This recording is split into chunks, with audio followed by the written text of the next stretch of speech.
Good morning, everyone. When I was going over this last night, my wife's like, "What are you doing?" She's like, "Well, I got this presentation I have to do." She's like, "Please, no Dave Chappelle jokes, okay? Whatever you do." A little bit about myself. My name's Hank Gummersall, training coordinator with the Ada County Sheriff's Office. I've been in dispatch for about 10 years now. Started out in dispatch, worked my way up, training. Sorry, turn this thing on here. Worked my way up through dispatch, CTO, instructor. Now I get to be a training coordinator. So we're going to talk to you a little bit about kind of the process of calling 911 and what being a 911 dispatcher looks like.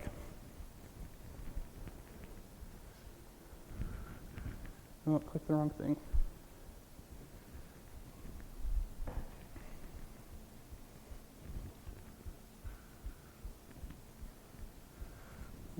Welcome to the Ada County 911 Communications Dispatch Center. 911, this is Courtney. What's the address of your emergency?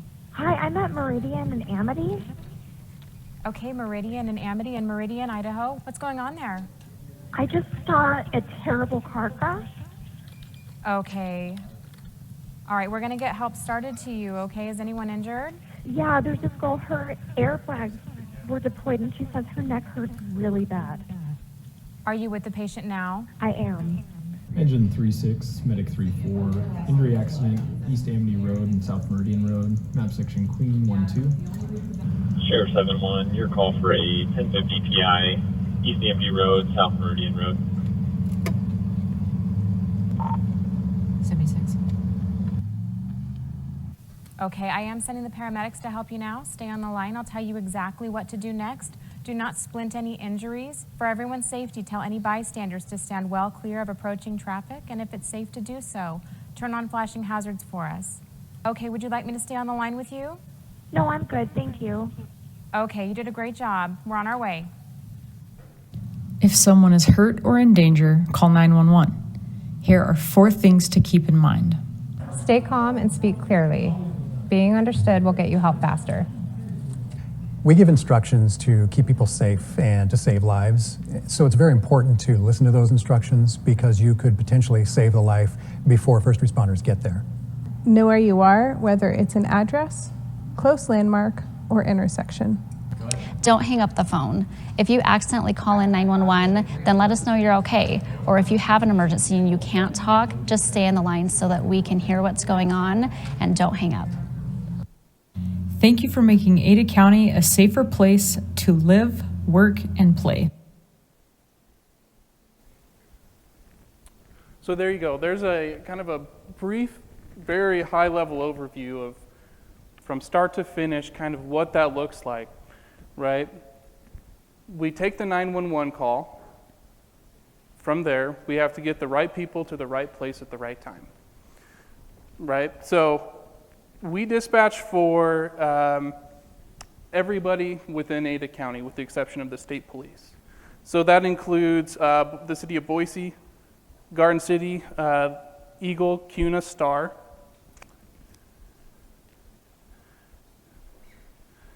And then sometimes when people call, we need to give them instructions for help. This means we're saving lives, keeping people out of danger. We deal with all sorts of things. One moment you can be giving CPR instructions to a person with a elderly father or an infant. And then the challenging part is the next call is someone complaining about their neighbor's dog barking, right? So how do you, it's tricky to, regulate your emotions because it would be real easy for that next call to be like, what the heck are you talking about? You realize what I just dealt with? So that takes a special type of person to be a 911 dispatcher. We give the instructions. It's really important when we get these 911 calls, for people to try and stay calm so we can give these life-saving instructions. Those keep the caller safe, and they also keep our responders safe. And then lastly, we make sure we send the right help.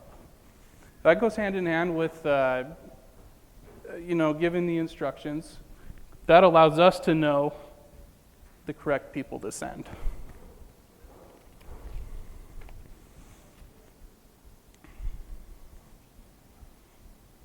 Oh, keep hitting the wrong button, I'm sorry. The best is, when we're sending police and medics to calls that obviously medics are responding, and then the police come over and they're like, dispatcher, are medics responding? And it's like a, 3-car pileup on the freeway. No, man, you got it. You're good.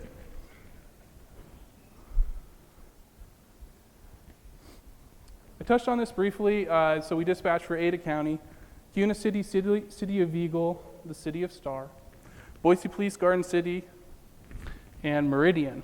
So we're really lucky in Ada County. We're a one-stop shop as far as emergency services go.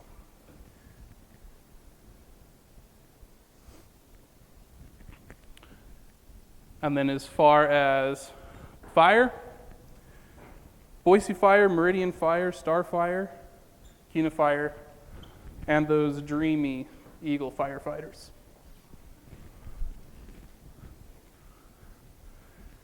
Ada County paramedics, they're the only service we dispatch for. Everything else would be a private ambulance service. So Ada County's paramedics are great because they will go everywhere within the county.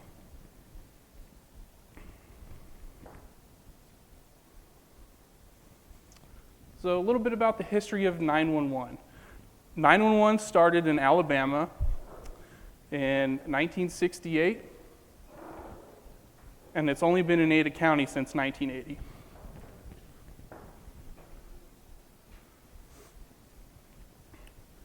So we'll kind of talk about the then and now. So has anybody been in our old dispatch center on Barrister? Mandy has, yeah, a few people. Okay, so this place, I have 14 consoles. It had a false floor and a false ceiling, so I could easily just reach my hand up like that and just touch the ceiling. It was dark and dim. In the basement, we had no windows.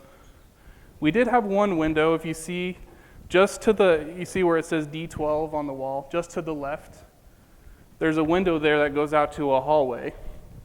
And so you kind of felt like, in the airport when there's that section for smokers, and then you walk by and everybody just kind of looks in to see the smokers in there. It's kind of what it felt like.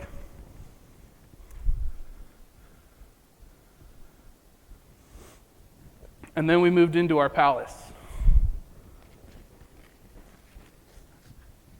I've been to a lot of dispatch centers. Ours, by far, is the best. It really is. We moved in June 2017, and it has approximately room for 25 consoles. We only man 21 of them now, but that gives us room to grow as the county grows.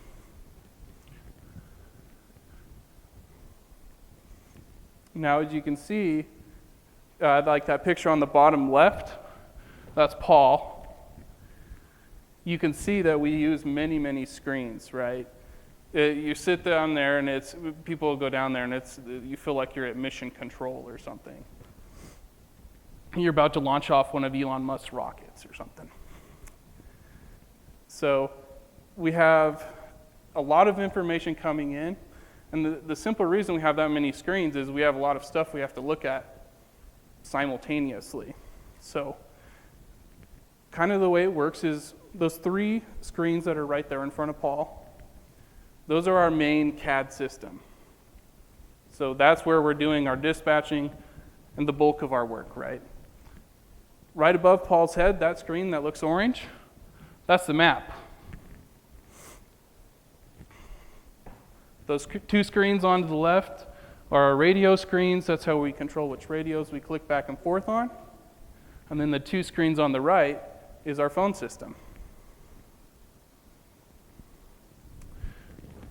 We have 14 big television screens that go all the way around the center. You can see in the bottom right-hand picture there. And that allows us, we get live feed in from the highway district. So if there's an accident or anything like that, or we need to see a particular intersection, we can click to the camera and see what's going on. You can't tell in this picture, but we do have windows. So we do get some light. So we do have standards as far as answering 911 calls. These are set aside by an organization called NENA. So 90%, our expectation is 90% of 911 calls need to be answered within 15 seconds. Sounds easy, right? It's not. It's quite challenging. So some factors affecting the answer times: we get multiple calls from the same incident. People call on 911 for things that aren't particularly emergencies, so we have to transfer them to a non-emergency channel or a non-emergency line. If you had dispatchers working a major incident, so for example, you have a dispatcher that's on the phone with somebody who's following an intoxicated driver. Well, we can't let that person off the phone, so that's going to tie up a dispatcher, and that dispatcher has to be on another radio channel communicating back and forth with the responders so we can catch the bad guy. And then again, our peak times. So usually between 2 p.m. and 7 p.m., it's busy in there. If you walk in there, it's just nothing but phones ringing, nothing but 911s coming in.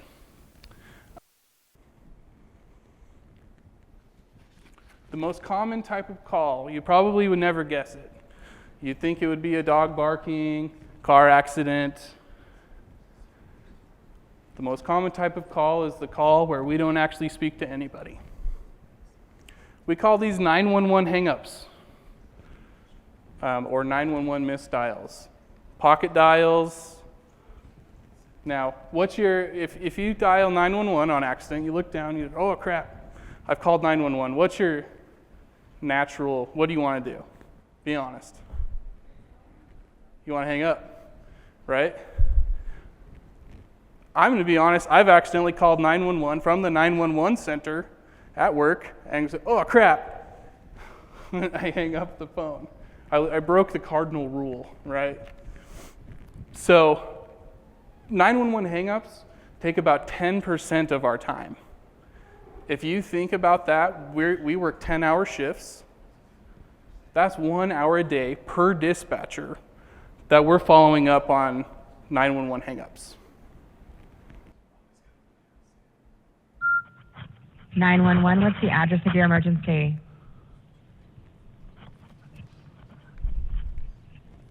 Hello, this is 911. If you have an emergency, can you press a button on your phone?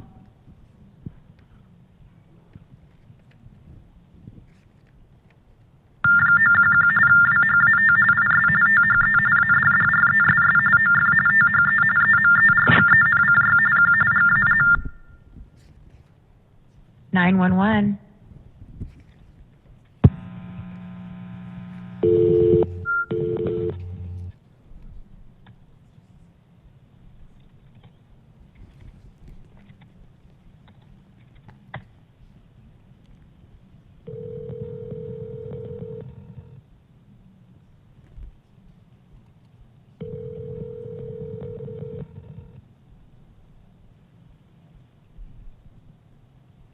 Please leave your message for 208.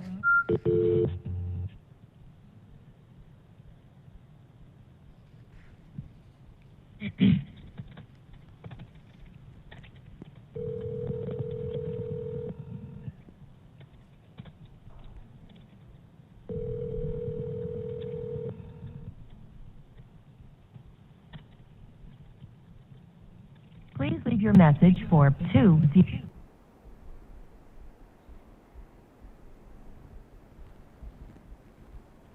So there you go.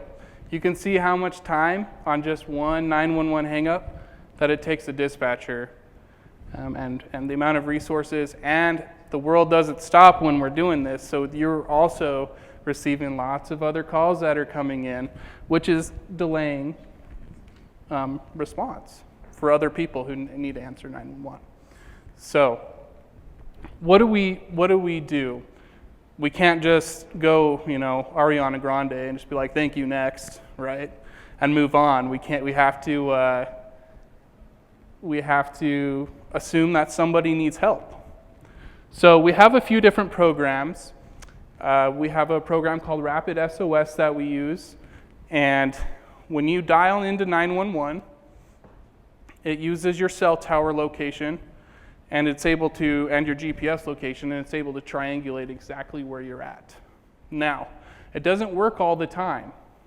And sometimes it's within it'll give us a 50-meter radius, which is 150 feet. So, and if that's in an apartment building, that's going to make you pretty hard to find, right? So you can see here, there on the bottom, that is the kind of what a call looks like when we put in a 911 hang-up call. Within 6 meters, heard movement, no voice, no response, dispatch/TTY. So that TTY, the beeping that you heard, was us trying to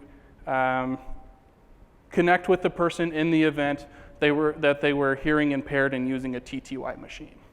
Because a lot of times when we get those calls from TTY machines, we don't hear anything. So we challenge every call with the TTY to see if we can get a response. Then it goes on to say no premise history, no phone history. That's for our officer safety. We look up premise history on the calls.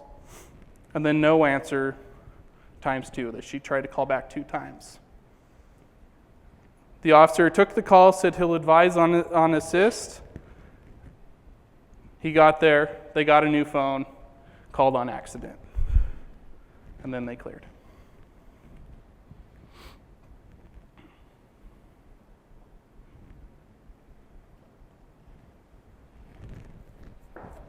So we'll kind of go back into the process of a call, right? We mentioned this before. Stay calm, speak clearly. Obviously, there's things in life, especially if you're calling 911 and you're stressed out, it's going to be super hard to stay calm. But try your best. If anything else, we just need the location from you, and we can get help headed your way. Being understood will get you help faster. This one is huge. Know where you are.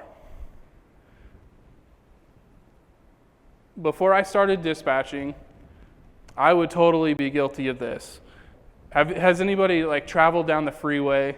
You're on a long road trip and ever thought to yourself, and maybe it's just me because I have this dispatcher mentality. If I got in an accident, would I be able to say where I am? No, you're depending on that dispatcher to be able to get the cell phone coordinates. We'll find you, but we can find you a heck of a lot faster if you know where you're at. Answer all questions. Okay, this one is very important as well. In order to get you the right help, we have a series of questions that we ask you.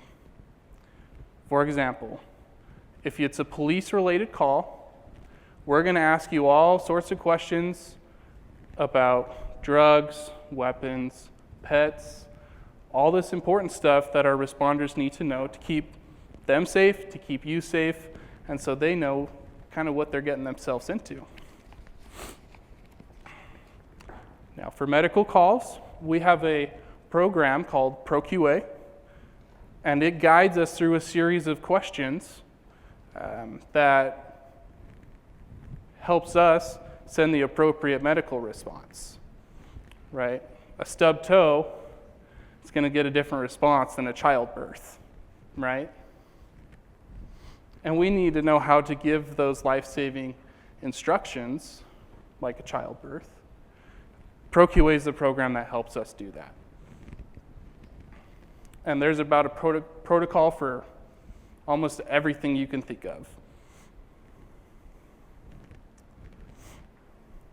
Follow our instructions. Our instructions are there to keep you safe and to keep the people around you safe. You can save lives in partnership with your 911 dispatcher if you just follow instructions. It's really easy, and I get it, to be like, just get him here, teleport, do what you need to do, click. There's a lot of life-saving instructions that you could have missed. So please stay on the phone and follow the instructions.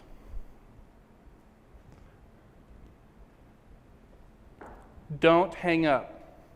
If you're in an emergency, and we would much rather have you just set the phone down if you're unable to talk. We can hear what's going on in the background. If your phone gets picked up and starts to move, we can track that. Don't hang up.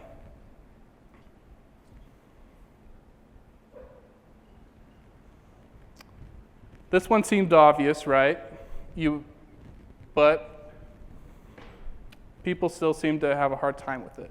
For emergencies, dial 911. If you need to get someone right away to you, you're injured, you've seen somebody else be injured, those are all appropriate for 911. If you're at risk of being injured, that would be appropriate. Also, if it increases the chance of us catching the bad guy, that's appropriate for 911. If your neighbor's dog is barking and has been barking for 6 hours, that's what our non-emergency number is for. So I'm actually encourage everybody right now, pull out your cell phone. This is the only participation I'm going to make you do. And put that non-emergency number in your phone. And you can just put it in there as Ada County Dispatch.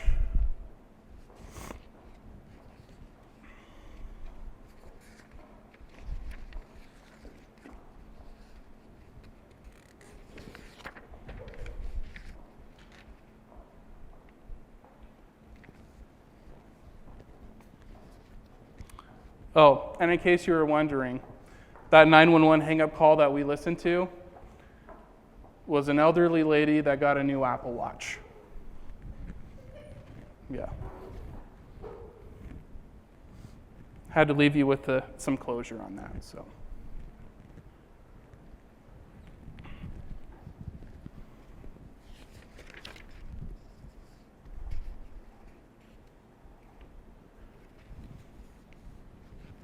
Now, again, one point that I missed. If you dial 911, just stay on the phone. If you dial 911 on an accident, just stay on the phone and say, I'm sorry, it was an accident. That saves all of that process of calling the person back. It happens 1,000 times a day. I actually thank people for staying on the phone. Thanks for staying on the line with me and letting me know. Appreciate it.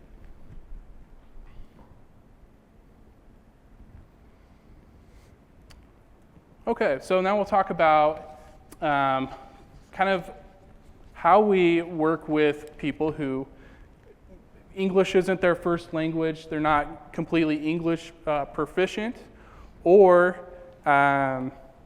people who are hard of hearing. We have programs set up for that. We do a lot of training on that.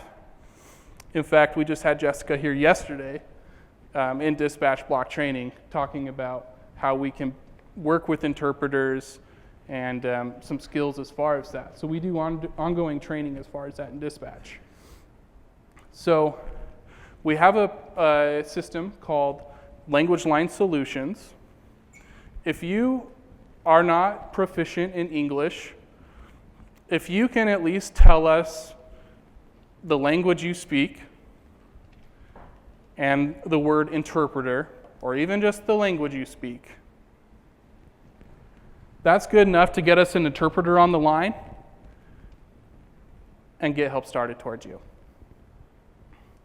Now, for our community that is deaf or hard of hearing, we'll take calls where they will call into a relay service. It's like a video chat, and then they'll contact us on 911 and relay that way. It works pretty good. We also have this new awesome technology called texting, and I think that's taken over. So you can just text 911. We'll get more into that later. We also have a handful of multilingual dispatchers. We have Spanish, Polish, German, Serbian. I know there's a few more I'm missing. But we can't always guarantee those because they're not always on duty at the same time. And one person speaks 4 of those languages. So, okay, we'll talk about a few misconceptions. You will get in trouble for accidentally calling 911. That's a myth. Like I said, just stay on the line. Hey, sorry, it was an accident. Kids got my phone. Happens all the time. Hey, thanks for staying on the line. We'll go ahead and disconnect. Now, when people get into trouble for calling 911, is if they're doing it maliciously, and officers have already responded. They've been told to stop calling 911 unless they have a legitimate emergency. That's when people start to get in trouble. So as long as you're not doing it maliciously, you should be fine. Police officers answer 911 non-emergency calls. That's a misconception. My God, could you imagine? Jeez. Be glad you got dispatchers answering the phone, right? I'm kidding. I like to make fun of cops. It's just fun. All right. Police officers do not sit in dispatch. They don't take phone calls, at least here in Ada County. They work out in the field and they respond in person. All right, your next myth. The person who answers the 911 call is the person who will respond to your location. Right? Has anybody seen The Call with Halle Berry? A few of you? Okay. If we knew that every time, if I was a member of the community and I knew every time I dialed 911 with an emergency and Halle Berry was going to respond, we'd have some issues, right? There'd be a lot more abusive 911, I can promise you that. Your 911 dispatchers stay in the center. We take that information, we relay it to our responders. We do not leave the center. All right, your next myth. If you call 911 from a cell phone, we automatically know where you are. So the way that works is, I use that example of you're in an accident on the freeway and you have no idea where you're at. This also goes hand in hand with don't hang up. Initially, when you call 911 from your cell phone, it comes off of the tower. It'll get us close, but there's a lot of area around that tower, right? If you can stay on the line, we have this process that's called retransmitting, and we have to click this button. It takes us 2 or 3 times, and then it'll actually triangulate in on your actual location. So don't hang up. Give us a second. We'll usually tell you if you have no idea and you tell us, I'm not sure where I'm at, we'll say, give me a second while we trace your location. And it doesn't take too long. 95% of the time we can get your location from your cell phone. So.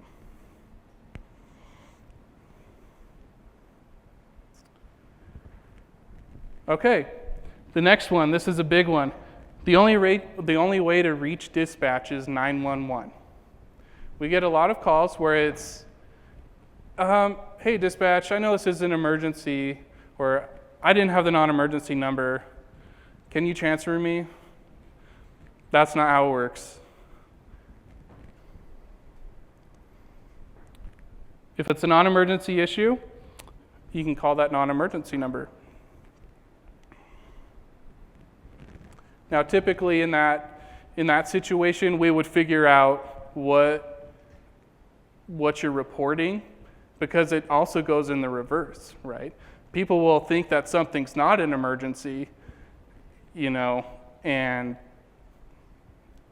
they'll call on the non-emergency line, and it's actually an emergency. It's like, oh, why didn't you call 911? So we'll usually figure out what's going on first before we just transfer you away. And when I say transfer you away, we're all in the same building. So it's probably going to be me that picks up your phone on the non-emergency line, because we take both of them. So we'll talk about our Code Red program. This is a really awesome program. If you haven't registered for it on the Sheriff's Office website, highly encourage you do so. So Code Red's a free emergency notification service that is provided to everyone in Ada County. So you can sign in, receive notifications of emergency information. Those come through calls, texts, emails. Now, this is the main system that we use, that if there is an emergency in your area, if you need to shelter in place, if there's a gas leak, anything where we need to notify the community in that vicinity, this is the program that we use. So it's definitely important that you sign up. Has anybody got a Code Red call before? It sounds like, this is the Ada County Sheriff's Office calling on behalf of the, yeah, yep. We do it all the time. Our supervisors enter those in. I was a supervisor, and I meant to send it to 150 people, and it went to 150,000 people. I don't remember what the circumstance was, but I was not very popular that day. And hopefully they're not billed by the person. So we have a registry of vulnerable population. We call it our RVAP program. So this, again, you register for this on the Ada County Sheriff's Office website, and it's really neat. A group of Ada County dispatchers actually came up with this idea. And so you can provide the information to dispatch to keep your loved ones safe. So this registry allows you to send in information on a loved one who may be suffering from dementia, Alzheimer's, things like that, autism. So you can go in, submit all this information, the address, what their different cues are, what they look like, and then that gets entered into our system. So if, say we have an elderly male with dementia that wanders out of his house and goes to the neighborhood Jackson's, right? He can't speak or he's not making sense. So what we will do in dispatch is check that vicinity for these entries, for these RVAP entries. And if we can find a person that lives in that vicinity that matches his description, we can get him connected and get him back home and get him the care that he needs. It's also great for our responders dealing with, our autistic community. Autism obviously is has a very wide spectrum of how people react. They have different triggers. So parents, if it's an autistic child, parents can go in and say, Joey loves monster trucks. That'll calm him right down. We'll have that information in. We can get that to our officers. So when our officer make contact, he's like, hey man, what's your favorite monster truck? That just makes things go so much smoother. It really does. It provides that vital information that we need to get them connected and get them back in a safe place. Now, again, if that's something you want to register, it's on the Sheriff's Office website. Okay, 2021 by the numbers. We answered almost 400,000 calls. And that's between 45 dispatchers. So they have it divided out there, 154,000 calls, 911s, non-emergency 235,000, and then 400 texts to 911. And those are becoming increasingly more popular, the texts. Now we'll talk about text to 911 a little bit. Any of you right now could pull out your phone, type in 911 and text the number. And you would get a dispatcher, one of us, to respond to you. Now, ideally, if you're in a situation where you can call, please call. There's a lot of cues that we can get by actually talking to you. And we just get the bigger picture if we're actually talking to you in person. So if you can call, great. If you can't, text is a wonderful thing to do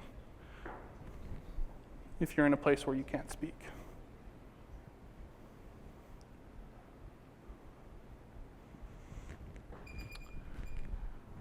So we always encourage people to come and plug in with us. You're always welcome 24 hours a day, 7 days a week.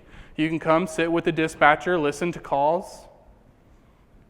I would highly encourage that. It can be very exciting. We'll give you a tour of our brand new big nice building. And we also have educational classes and events, much like this one, that we offer.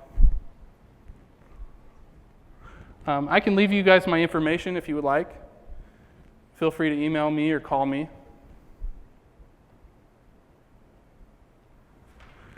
And we'll go ahead and we'll open it up for questions. Before we do that, what I can say, so I'm a little biased, but we have the best dispatchers, and Ada County has the best dispatchers in the state. Actually, I'm not biased. It's the fact. We're the best trained. We're the biggest agency, the best training budget. We're really lucky as a community to have the emergency dispatch that we do. So go ahead and open it up for questions. Yeah, go ahead. Okay. So my name is Chelsea. I work at the English Language Center, which is the school that most of the newly arrived refugees come into. So we work a lot with people who don't speak English as their first language. Can you hear me? No. Now I can. Now you Yeah, can. thanks. Okay. So I work with a lot of people who don't speak English as their first language, and we would like to be able to teach our students the best way to call you guys and how to interact with you if they have to call 911. So if as a dispatcher, what would you recommend for the teachers at our school to teach our students? Are they proficient in English or not English speaking? Some people have zero English. This is great. So we actually had Jessica at our dispatch center there yesterday talking about this exact same thing. If they can say the language and interpreter or translator, we can get them connected. Yeah, so just, I speak Swahili, I need an interpreter. And then Swahili interpreter. It's Yep. enough. And then anything else you would like me to know? Yes. If they're non-English speaking, that's about as far as we're going to get. And don't hang up. Don't hang up. Right. Yeah, that's another big piece. Don't hang up. And if they speak English well enough to say if they want police or medical, that actually really helps the dispatchers as well. So staying on the line, being able to say your language. Something else dispatchers do, if they're having a hard time understanding the language or the person can't answer that question, they'll ask them where they're from. And if they can say their country, they'll just hop on Google and they'll be Googling that country and see what languages, and then they'll start asking those languages until they find one. So those are some other things that are really helpful when you're just kind of guiding somebody through that system of calling 911 for emergency help when they don't speak the language. Yeah, great question.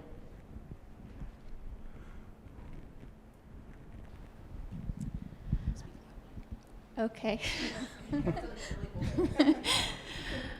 I'm honestly just curious, are you not allowed to leave voicemails when calling people back that have hung up? It's not in our policy, but some people do. They'll call and they'll say, you know, this is 911, we got a call from you. If there's an emergency there, call us back. So, the way our policy is written is if it's within 15 meters, if we can get within 15 meters of where that call came, we send somebody out, no matter what. But some dispatchers leave voicemails. I think it's just a preference of the dispatcher. The other question, I was just curious, when you have multiple calls for an accident, and you don't want to just cut people off, like how exactly do you triage that with the calls and kind of navigating that? So that's tricky, because if you have an accident at Fairview and Eagle, you can also have secondary accidents for people that are, you know, paying attention to the first accident and then rear end somebody else. So real quickly, we can tell right away where they're calling from with our map, and then we'll say, okay, what are the vehicle descriptions? We'll ask you if you witnessed it. If you witnessed it, we'll get your information. But if you didn't witness it and it's the same vehicle descriptions, we'll just let you know we have a report of it and help on the way. Yeah.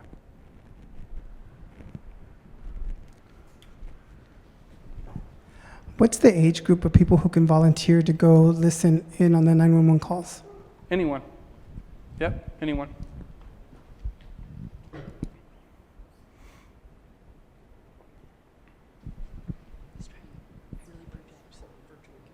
Oh, okay. So I have a question on what do you do, or what's the process if somebody who is disabled or intoxicated keeps calling 911, like for a non-emergency thing?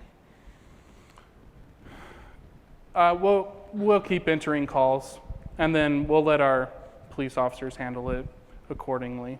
You know, if it's a disabled person, you know, obviously that situation is going to be handled differently than if it's just a drunk person downtown that's calling us repeatedly and, you know, verbally abusing our dispatchers. Disabled people, people with mental illness, we're trained on all of that. We show them compassion, and, you know, that's part of the job. We talk to them all the time, and they'll continue to call, and that's okay. Yeah, and for like misusing 911, the intent is a really important piece of that. Like whether somebody's intentionally just wasting those time and resources is going to be a big portion of that as well. And we have a lot of resources, all of our local agencies for law enforcement, that they're going to enter a call and then we'll kind of address that. And we might see if we need to connect them with different resources to prevent those reoccurring calls to dispatch that really aren't going to get them the help that they need in that situation. Did both those answer your question? Okay. Yeah, those, you know, disability and intoxicated, those are kind of two different buckets. We handle those separately, you know. Or are you saying intoxicated and disabled? Kind of, yeah. We treat them with compassion, and we would let our responders work it out. We'd still send them help. Yeah. Anyone else? Those are good questions.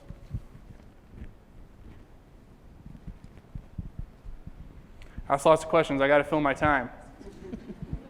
Okay, you talked about the vulnerable family members thing. Would you be able to register someone who has mental health issues? Yeah, for absolutely. that? Okay, all right. Yep. There's no limit to that. If anything that you would deem appropriate, you know, we would get those and implement. Our local CIT teams really like that as well, especially if there might be some other risk factors associated with that mental illness that helps us respond better to them in the field so we can respond appropriately. So that's actually a really good question. Thank you.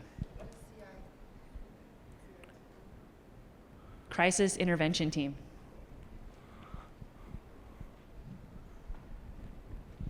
All right. All right, we have a question from our virtual attendees.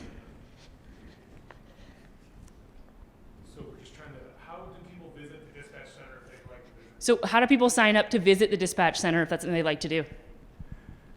They can simply call dispatch and we'll arrange it for them. Yep. They can also reach out to Nicole Carr with the Ada County Sheriff's Office, and she'll get them coordinated. Awesome. Thank you very much. Appreciate your thank presentation. you. Thanks, everybody.